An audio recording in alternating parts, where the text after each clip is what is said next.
वैसे तो संसार की कोई वस्तु मुझे नहीं डरा सकती, पर वो ये लाइन तो विश्वास मानिए जॉर्ज सोरोस का गुरु मंत्र होगी। अराजकता के अघोषित सम्राट और कभी हिटलर का महिमा मंडन करने वाले इस व्यक्ति को आजकल भारत से बहुत भय लगता है, जैसा कि हम इसके व्याख्यान से समझ भी चुके हैं।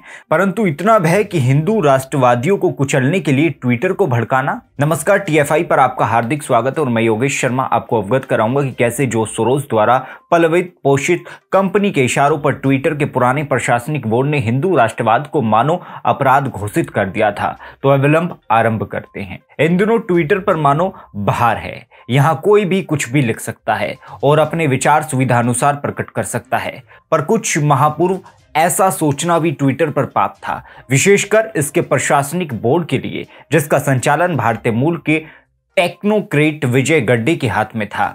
अब ये सुनने में आ रहा है कि जिस प्रकार पूर्व में ट्विटर हिंदू राष्ट्रवादियों या उनसे संबंधित अकाउंट के पीछे हाथ धोकर पड़ा रहता था, उसके पीछे जॉर्ज सोरोस का भी हाथ था। वो कैसे?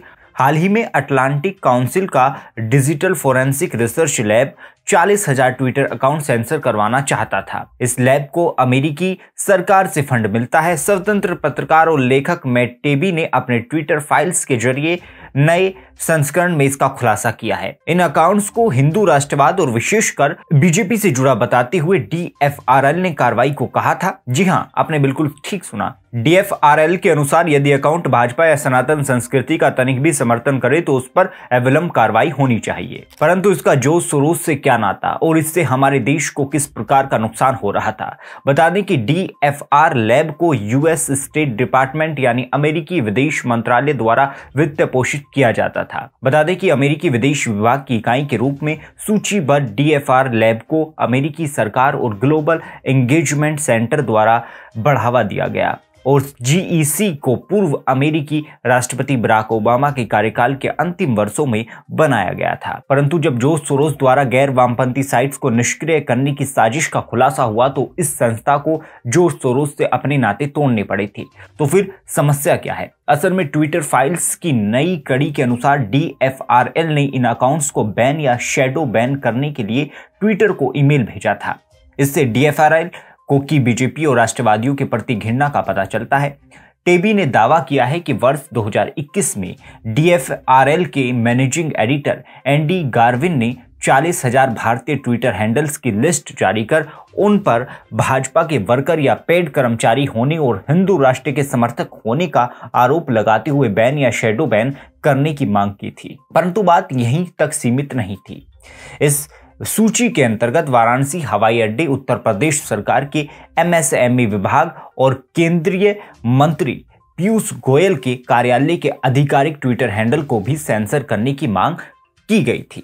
वैसे भी जो देश भारत को तकनीक के परिप्रेक्ष्य में चीन और रूस जैसे ठग राष्ट्रों की सूची में एफबीआई द्वारा डलवा रही हो, उसके लिए ये बहुत छोटी बात है।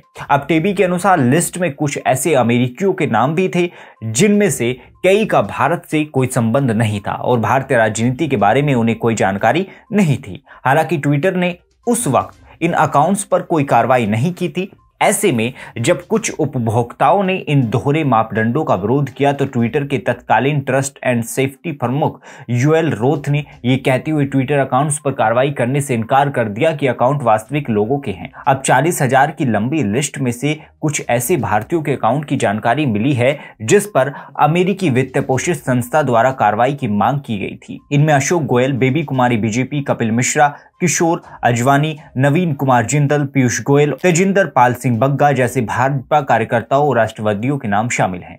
अब कल्पना कर सकते हैं कि जब ट्विटर को जैक डोर्सी और विजय गड्ढे जैसे लोग चला रहे थे जिन्होंने बिग टेट को उसका कुख्यात रूप दिया, तब ट्विटर पर अभिव्यक्ति की स्वतंत्रता की धज्जियां कैसे उड़ाई जाती थीं।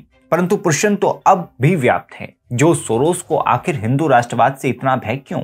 इसका एक ही कारण है, भारत का बढ़ता वैश्विक कद। इसमें कोई दोहराय नहीं है कि भारत का प्रभुत्व अब विश्व का लगभग हर शक्तिशाली देश मानता है, परंतु जॉर्ज सोरोस जैसे लोगों के लिए किसी दुष्प्रभाव से कम नहीं है जो भारत को सीरिया और इराक की भांति टूटा और बिखरा हुआ देखना चाहते हैं। अब जिस प्रकार से भारत मुखर होकर हर वैश्विक मुद्दे पर अपने स्पष्ट विचार रखता है, उससे जॉर्ज सोरोस जैसे अराजकतावादियों की बेचैनी हर सीमा लांघ चुकी है और झलझलाहट में वे खुलकर बोल पड़े और यदि भारत में लोकतंत्र जीवित रखना है तो मोदी को हटाना ही होगा, ये जॉर्ज सोरोस जैसे लोग कहते हैं। अब जब शत्रु हड़बड़ाहट में खुद ही मोर्चा संभालने लगे तो आधी लड़ाई आप पहले ही जीत चुके हो। अब आवश्यकता है जॉर्ज सोरोस की साफ सुथरी छवि और उसके पीछे छिपे विनाशकारी अराजकतावादी को बाहर निकालने की। आपको हमारा वीडियो कैसा लगा कमेंट सेक्शन में अवश्य बताएं।